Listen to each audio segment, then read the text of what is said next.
You know, to make Uganda history, starting in 1986, apparently, according to that book, but so many years ago.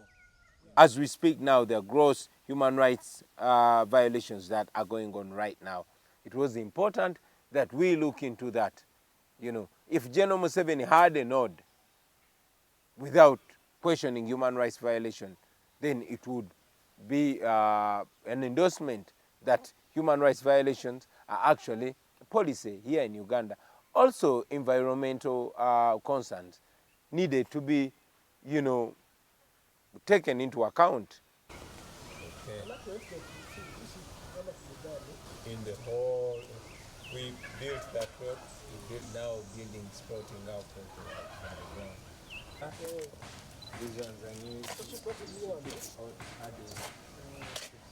Countries like like Equatorial Guinea, countries like Brunei, which were as poor as Uganda, but once their leaders, their authoritarian leaders, landed their hands on oil, they became the worst dictators, untouchable dictators. Unfortunately, there are people becoming more oppressed and more poor, therefore the expensive poverty.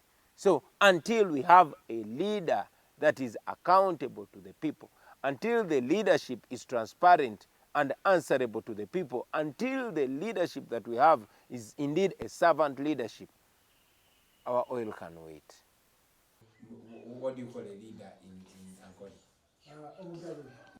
This, you see, this, what they call pulp fiction or popular prose. Literary prose. Ukrainians are our brothers too.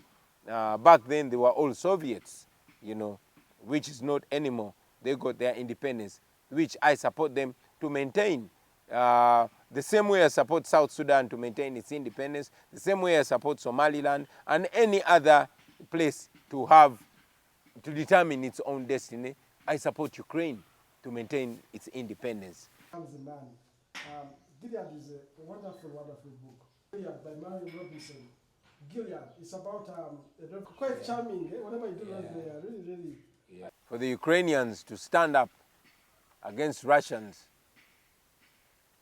to defend their territorial integrity, to defend their independence and their freedom and their right to self-determination, it was inspiring.